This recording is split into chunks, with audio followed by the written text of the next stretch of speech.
توافد ملحوظ على لجان الاقتراع في سفارة مصر ببرلين وقنصليتي هامبورغ وفرانكفورت في المرحلة الثانية من انتخابات مجلس النواب المصري، حيث تتصدر محافظة القاهرة محافظات المرحلة الثانية من انتخابات مجلس النواب.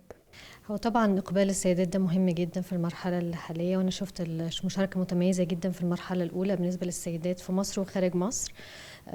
فبرضه احنا بندعو برضه في المرحلة الثانية للسيدات المصريات ان هم يشاركوا اكتر، ينتخبوا، لان ده واجبنا طبعا تجاه بلدنا.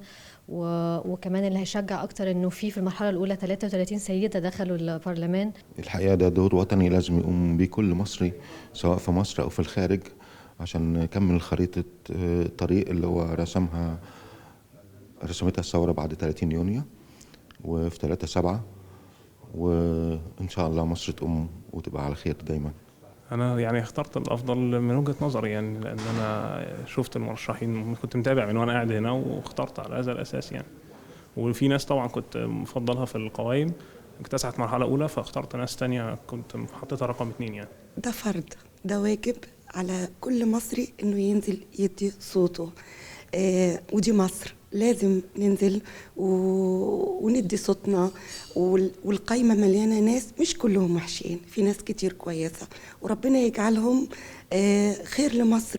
تجرى المرحلة الثانية على 13 محافظة وسط إجراءات أمنية مشددة من جانب السلطات الألمانية، حيث أن ألمانيا شددت إجراءاتها الأمنية منذ اعتداءات باريس على كافة السفارات والمراكز الحكومية الحيوية بكافة الولايات الألمانية. احنا كثفنا طبعا الإجراءات في المرحلة الثانية ارتباطا بالأحداث الإرهابية الأخيرة، وأيضا توقعا لقيام أي من أفراد ينتمون إلى جماعات متطرفة أو إرهابية بالتظاهر أو بعرقلة عملية التصويت. ولذلك كان في حرص شديد على تكثيف التواصل مع الجهات الأمنية الألمانية، ولدينا كل تعاون من الجانب الألماني، وإحنا بنقدرهم طبعا على هذا الجهد والتعاون.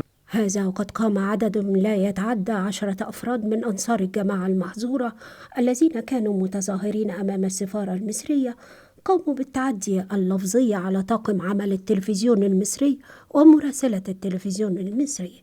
وقد قمنا بتحرير محضر بالواقعة، إلا أنه تصادف خروج مصريين من لجنة الاقتراع فقاموا بالتلويح بالأعلام المصرية مرددين هتافات تحيا مصر. مساحة الوعي والإدراك تزايدت لدى الناخب المصري، حيث بات متيقنا أن مواجهة قوى الشر لن تكون إلا بالبناء، وأن البناء الديمقراطي يحتاج إلى شعب قادر على الاختيار، ليكون البرلمان القادم إرادة شعب على أرضه. من أمام السفارة المصرية، إيمان البكري، التلفزيون المصري، برلين. مساحة الوعي والإدراك تزداد لدى الناخب المصري، حيث بات متيقنا أن مواجهة قوى الشر لن تكون إلا بالبناء، وأن البناء الديمقراطي يحتاج إلى شعب قادر على الاختيار في أن يمنع أو يمنح صوته لمرشح بعينه، ليكون البرلمان القادم إرادة شعب على أرضه. من أمام السفارة المصرية، إيمان البكري، النيل الأخبار، برلين.